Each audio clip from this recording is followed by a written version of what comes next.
And that's the last time you saw Jersey? Yeah. She'd woke up a little bit and told me goodnight, and she loved me. Her favorite way of telling me that she loved me was she'd go, "I love you to the moon and back." It was the last peaceful sleep she would have for a long time. I was running a little late, and so to get Jersey up for school, and then I went to go look for her and didn't find her. Couldn't find her.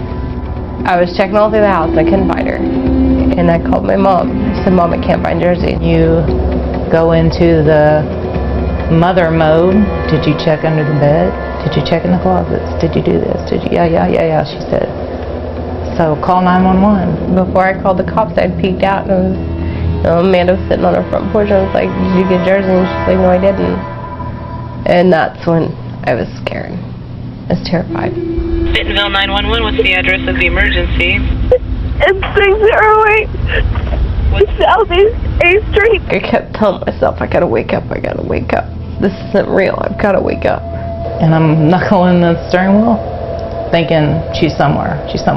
This can't be happening. We get over to the house, and the police are already there, and she truly is missing.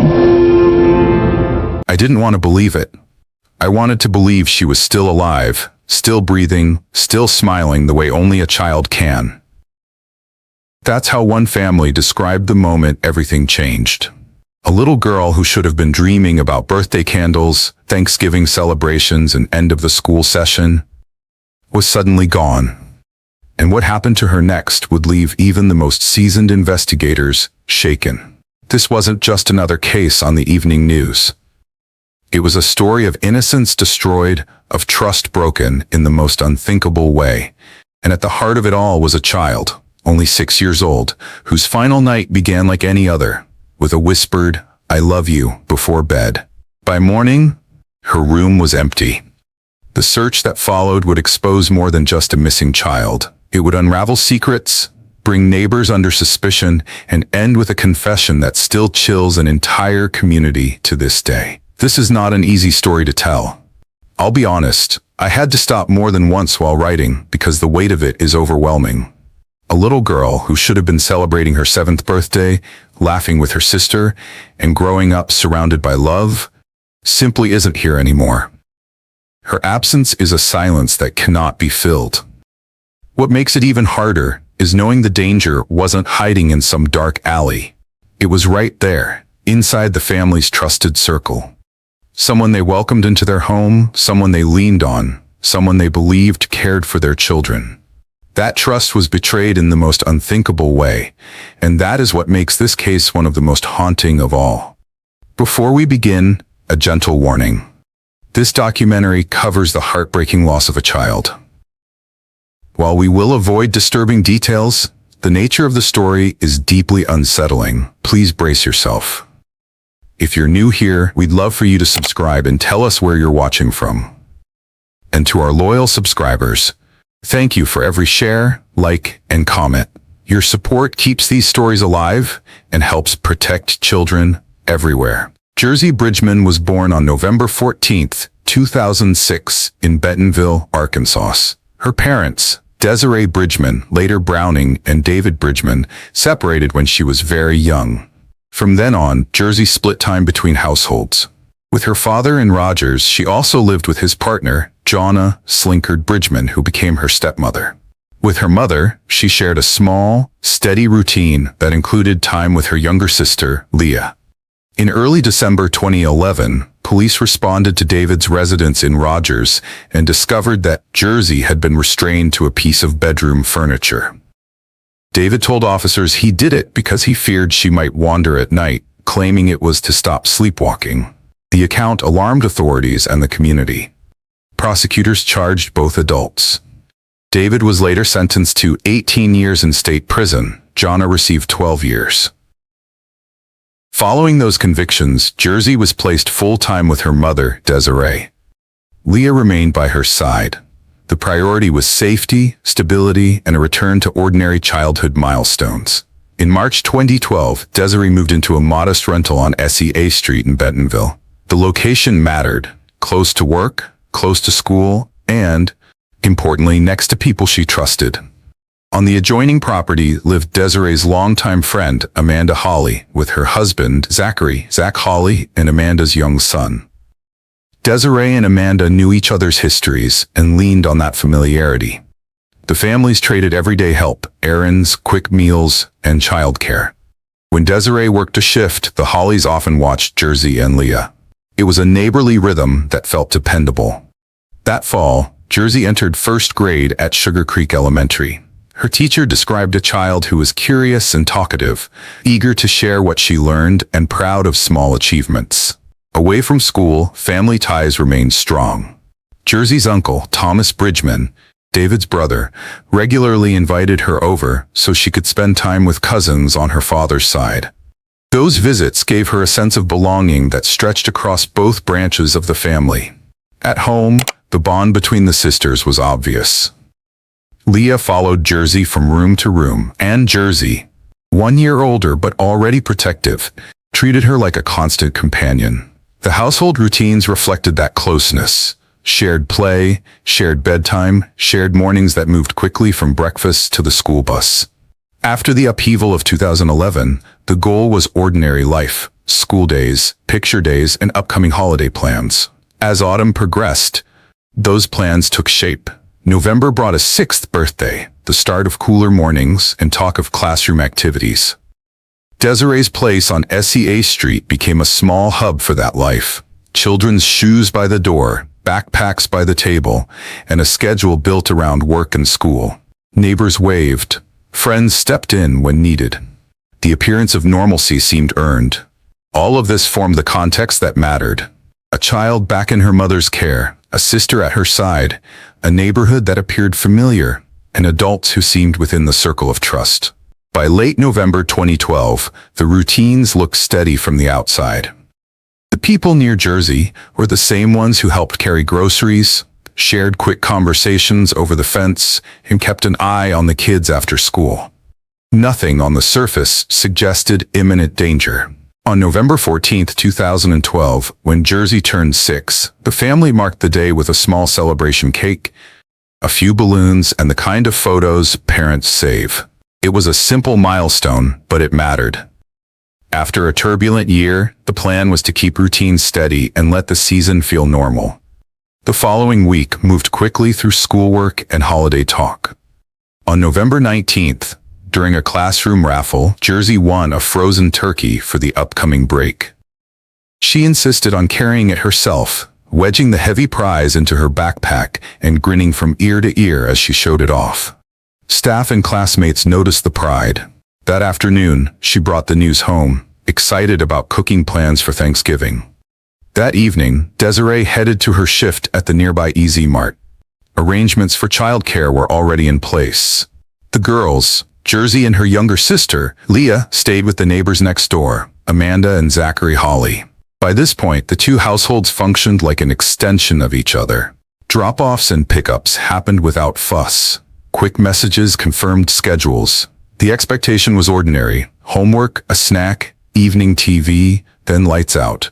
Through the evening, Amanda kept the normal pace. Children settled, quiet activities, bedtime coming on schedule. Desiree finished her shift and returned to the block at about 11 p.m. She went first to the Hawleys' door to collect the girls. Both children had fallen asleep on the couch. Desiree lifted Leah. Zachary carried Jersey. They stepped out into the short stretch of yard between the two homes and crossed back to Desiree's front door. Inside, Desiree laid Leah down. Zachary placed Jersey beside her. The room was calm. Blankets pulled up, the soft clutter of a shared space. Desiree adjusted the pillows and checked that both girls were comfortable. As she turned to go, Jersey stirred and whispered, "I love you." Desiree answered and drew the door mostly closed to keep the room quiet. Nothing about the night felt out of pattern. The girls had been with people they knew, in a place they recognized, at a time that made sense.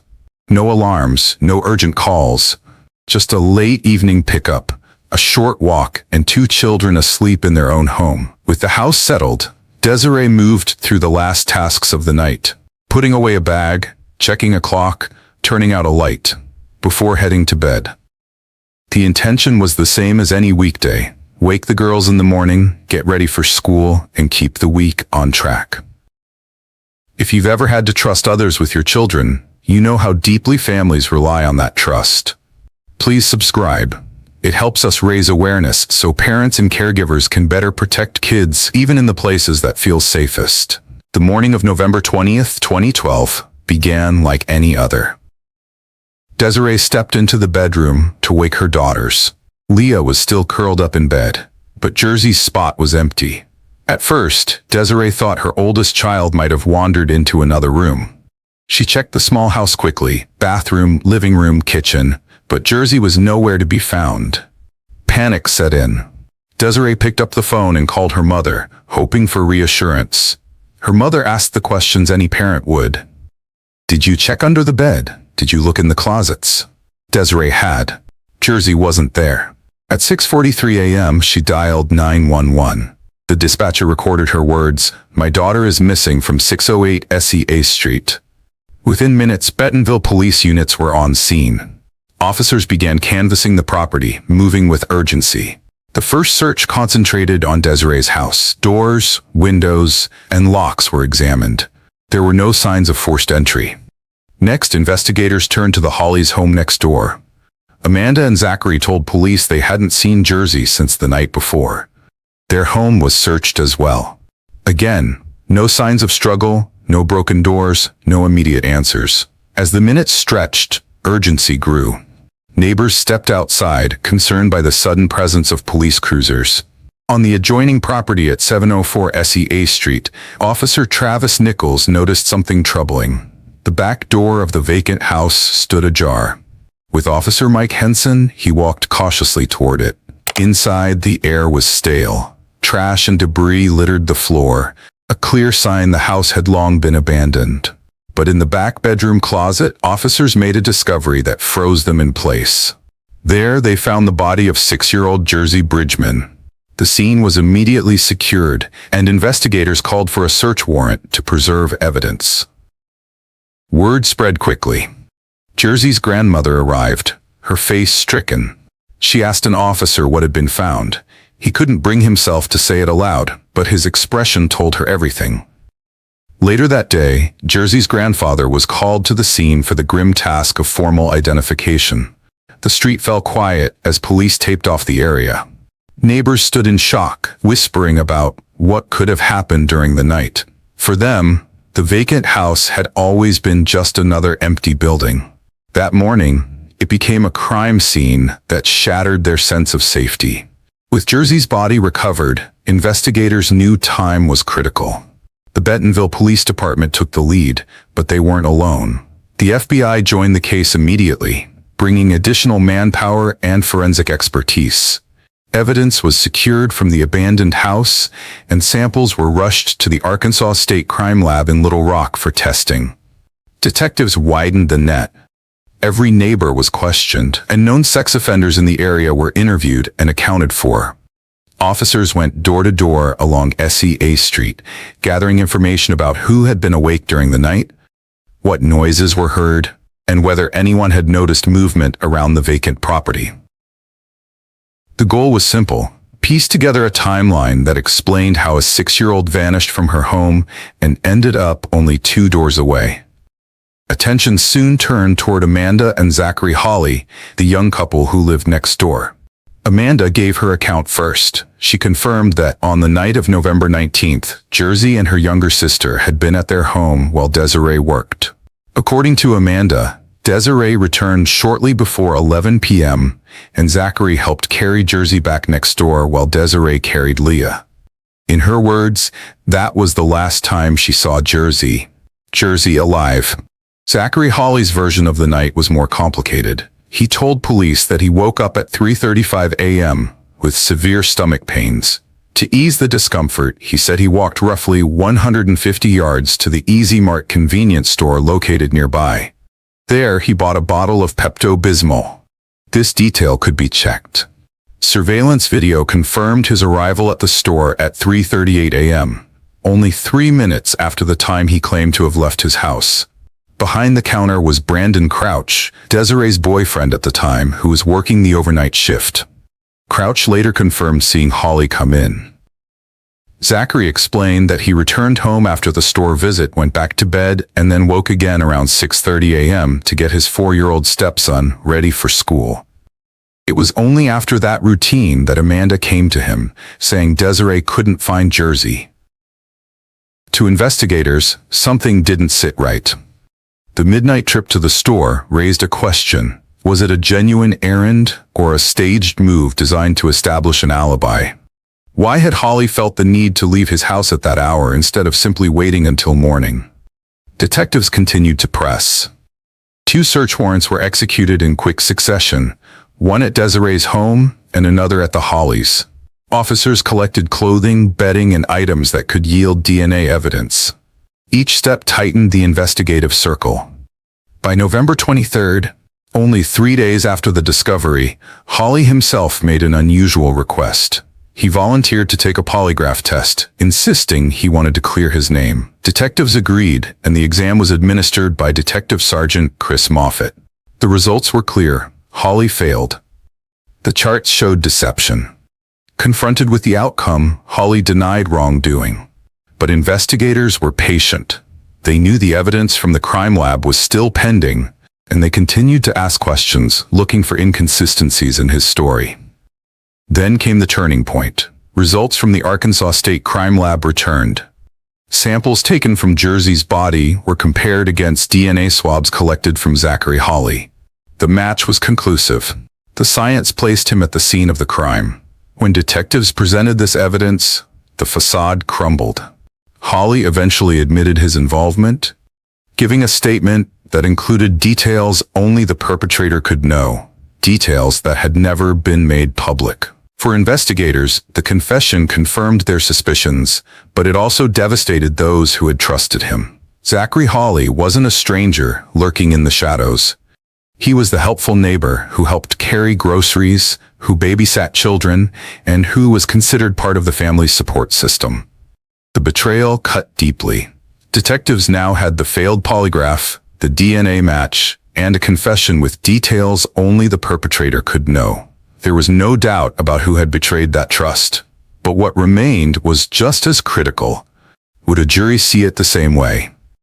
And what would happen when the full story was finally brought into the courtroom? And back to our local late-breaking story out of Bentonville this morning. Here's a rundown of what we know so far. 6-year-old Jersey Bridgeman died sometime between midnight and 6 a.m. on Tuesday. We also know that the FBI is now in on the investigation with Bentonville police to try and solve the case. Several people have been interviewed and 3 homes were searched in the neighborhood where Jersey's body was found. Police say even though no one has been arrested yet, the investigation is moving quickly. I feel confident that we've taken steps that we need to take as quickly as possible. And I feel confident that the answers to all of our questions are within reach. Even still, though, we are now 2 days out and details about the killing are vague. We don't know who exactly police have interviewed so far or really how they even know this is a murder investigation. They still haven't told us how the little girl died or if her body showed any signs of abuse. Obviously, this case is too important for the family. It's too important for the community. It's too important to everyone. Police also say the holiday weekend will not put any kind of delay on their investigation. Appreciate you coming in. Amanda Holly walks detectives through the night before. Anything I could do to help find Louise. Trying to find out what happened to her. Amanda's account matches Desiree's story, but Zach mentions a late night outing. I remember looking at the time, it was 3:35. My stomach was hurting. I was going to Easy Mart to get some Pepto-Bismol. Detective Corporal Mike Stegall spots this as a possible alibi Zachary has created for himself. Come on, Zach. Come on out, bud. But has nothing to hold him on. Zach gives officers a DNA cheek swab. They give him another chance to tell a different story. Tell me what happened. I went to bed last night. That's what happened. Took my little girl in and went home. 3 days later, on November 23rd, detectives get a surprise call from Zachary Holly. So just to be absolutely clear, Zach, you've made a decision on your own to do this polygraph, and I'm assuming for the purpose of trying to clear your name. Yes, I want you to find the person who did this. Well, I think he's caught between a rock and a hard place because you have to remember he's telling his family and his friends he didn't do it. And so if he's telling them he didn't do it, why wouldn't he want to cooperate with the police? Zachary Hawley is about to walk in to Jersey's funeral when detectives call him to the station. The polygraph results indicated deception, meaning that you failed the test. They also tell Zachary something he already knows. Jersey had been raped. The DNA matches your DNA. Hey man, it's alright. At first, he adamantly denies it. So I honestly believe I didn't do it. Then he cracks. What do you guys want to know? From there, he tells them everything. Put the bands around her neck, and I tied it. And not. He even draws a picture of where he left her body. That's the hallway. There's the bathroom right here. I think when you look at his confession, the Bentonville police did such a great job with that because, again, they had been very specific about what they had withheld from the public. And in his confession, he gave several details that were unknown to anyone but the killer. And they said, "We've got him." And the moment that they said Zach's name, I felt betrayed. I felt more hurt. I felt anger. I felt like, how dare you? After his arrest, Zachary Hawley was formally charged in Benton County Circuit Court with capital murder, kidnapping, residential burglary, and a count of sexual assault under Arkansas law. A public defender was appointed. Prosecutors filed notice that they would seek the death penalty, citing the victim's age and the circumstances of the crime. Before trial, the court ordered a mental evaluation at the state hospital. Examiners found Hawley competent to proceed. With that finding on the record, pretrial motions narrowed what the jury would hear, and a trial date was set. Jury selection focused on 3 issues: whether jurors could consider the full range of penalties in a capital case, whether they could weigh scientific evidence fairly, and whether they had formed opinions based on press coverage. Once seated, the panel heard the case in 2 phases: guilt, then punishment. In the guilt phase, the state presented the timeline built by Bentonville detectives and federal partners. Jurors saw convenience store surveillance showing Hawley entering the EZ Mart in the early morning hours, as he had told police. The state argued that the timing, while corroborated on video, did not account for other movements before and after the store visit. Investigators testified about search warrants executed at both homes on SEA Street and the items collected for laboratory testing. The Arkansas State Crime Lab provided the most technical testimony. Analysts explained how DNA standards were obtained and how comparisons were made. Their conclusion linked Hawley to critical evidence from the case. The state medical examiner, Dr. Frank Peretti, testified to the cause of death as ligature strangulation, using clinical terms and limiting his description to what was necessary for the jury's understanding. Detectives also described the interview sequence that followed the lab results. Jurors learned that, when confronted with the scientific findings, Hawley gave a statement that included details not known to the public. The defense cross-examined each witness, questioning the handling of evidence and the reliability of conclusions drawn from it. Counsel emphasized that the EZ Mart video confirmed part of Hawley's account and urged jurors to examine every step of the investigation with care. In closing, the defense asked the panel to hold the state strictly to its burden of proof. The jury deliberated and returned guilty verdicts on all counts. The proceeding then moved to the penalty phase. Prosecutors presented aggravating factors recognized under Arkansas law, including the victim's age and the concurrent felonies. The defense called mitigation witnesses and submitted records from Hawley's evaluations, asking the jury to choose life without parole over death. Family members spoke about the harm done and the void left behind.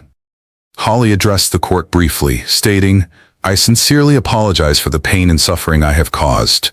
In May 2015, the jury recommended, and the court imposed, a sentence of death for capital murder.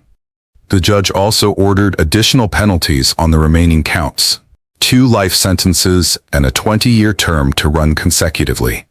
Hawley was remanded to state custody under the capital sentence. Outside the courtroom, records reflected collateral developments connected to the case. Amanda Hawley, who had been Hawley's spouse at the time of the offense, filed for divorce in 2012.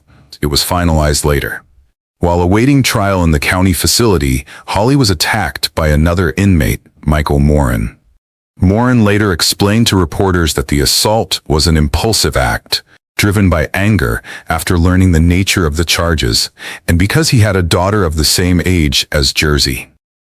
The incident did not influence the course of the legal proceedings, but it reflected the depth of outrage and the raw emotional response the case generated within the community. The verdict and sentences concluded a proceeding that had placed every major element of the investigation before a jury. The timeline, the forensic evidence, the defendant's own words, and the law that governed their decisions. Zachary Hawley has some extra security tonight after another inmate attacked him this morning. The attack came while Hawley was waiting for his first appearance in court since his arrest. 4029's Brittany Bell continues our live local team coverage now from the Benton County Jail. I'm live outside the Benton County Jail, a place Zachary Hawley won't be leaving anytime soon because a judge denied him bond. We also learned that Hawley faces an additional charge, rape. I never imagined he'd ever do anything like this. With the packed courtroom watching, Hawley walked into his bond hearing showing very little emotion. Soon after he arrived, the judge denied him bond because the charges against him are so serious. Along with the new rape charge, Hawley is also facing charges of capital murder, kidnapping, and burglary. We also found out that Hawley wanted to attend Jersey's funeral on Tuesday, but the judge said no. The judge also said Hawley can't talk to Jersey's family while he's in jail. Jersey's mom, Desiree Bridgeman, cried during the hearing while family and friends tried to comfort her. Friends tell me they hope this hearing helps bring justice for Jersey. More justice will probably be served in Benton County.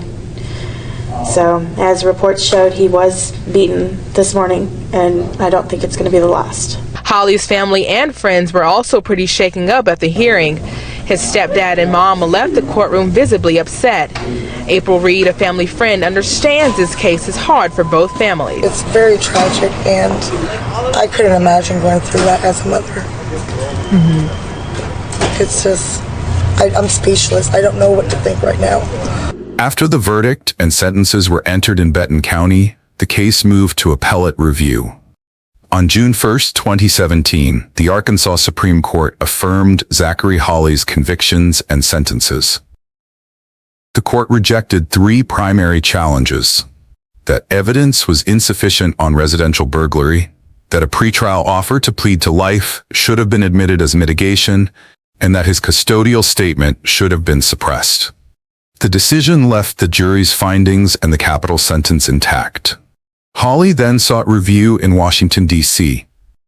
The U.S. Supreme Court docketed his petition in 2017 and in March 2018 denied certiorari, ending direct review in the federal high court. Post-conviction litigation followed in state court under Arkansas Rule 37, where defendants may argue that their trial counsel was constitutionally ineffective. In the fall of 2023, Benton County Circuit Court held multi-day evidentiary hearings. Testimony included former defense counsel and expert witnesses.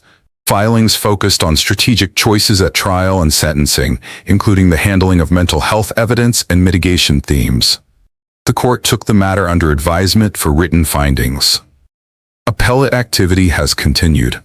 In February 2025, a justice of the Arkansas Supreme Court recused from a pending death penalty appeal related to the case, an administrative step that does not signal an outcome, but does confirm that post-conviction proceedings remain active at the state's highest court. Taken together, the path is clear. 2017, convictions and sentences affirmed by the Arkansas Supreme Court. 2018, U.S. Supreme Court denied review. 2023, Rule 37 hearings held on claims of ineffective assistance of counsel. 2025, State High Court recusal noted in ongoing capital appeal. No court to date has set aside the jury's verdict or the sentences. The case remains in the post-conviction phase, where petitions and appeals proceed on the written record. hearing transcripts and legal briefs rather than new allegations about the facts of the crime. For families and communities, these stages can be lengthy, but they are a standard part of capital case review, ensuring that the trial, the evidence, and the sentence were reached under the rules of law and with effective representation at every critical step. The shock of Jersey's death spread quickly across Bentonville. For a community that had trusted familiar faces and relied on neighbors to help with everyday life, the crime shattered a sense of security that once felt unshakable. Almost immediately, residents gathered to grieve and to honor the little girl they had lost. Candlelight vigils were held at the Children's Advocacy Center of Benton County. Families, teachers, and neighbors stood together, holding candles against the night, determined to show that Jersey's life mattered and would not be forgotten. In November 2013, the Advocacy Center unveiled a bronze statue in Little Flock dedicated to Jersey's memory. It was designed as a lasting tribute, a reminder to everyone who entered that building that children's voices must always be protected, and that silence or complacency can carry devastating consequences. Her funeral was attended by family, friends, and community members, with the Bentonville Police Department escorting her to Bentonville Cemetery. Officers who had worked the case walked alongside the family, their presence underscoring how deeply the tragedy had affected not just relatives, but also those sworn to protect.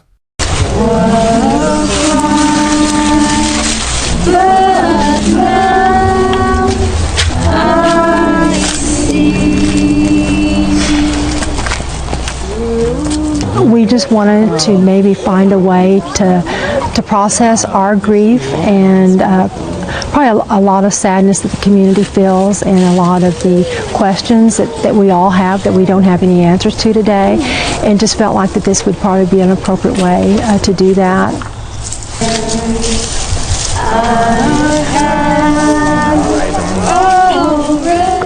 I confess tonight that I harbor evil towards the person or persons responsible for the senseless death of this little child. And yet for them and for me, I plead for mercy and grace and a renewal of purpose to bring justice and show compassion, and that we all need a Savior from ourselves and from other people. In the years since, advocacy groups have carried Jersey's story forward. The Children's Advocacy Center continues to use her case to remind families and caregivers that not all danger comes from strangers. The people most trusted can sometimes pose hidden risks. Her story became a call for vigilance, for open conversations about safety, and for reinforcing boundaries that protect children, even when it feels uncomfortable to question someone close. Our vigilance towards our children must never waver. Safe boundaries, open communication, and ongoing child safety education are not optional. They are essential. Communities must remain alert, even when danger appears unlikely, because the most devastating betrayals often come without warning. Jersey's memory endures through her family, her community, and the advocacy that arose from her tragedy. Her life, though short, continues to inspire awareness and reform. If this story moved you, please subscribe and share. The more we talk about these cases, the more we raise awareness, and the better chance we have of preventing future tragedies. Sharing these stories helps build a safer world for children. Jersey deserved a long, happy life. By remembering her, we help protect others. Thank you for watching and staying with us till the end. Stay safe wherever you are in the world, and I'll see you in the next video.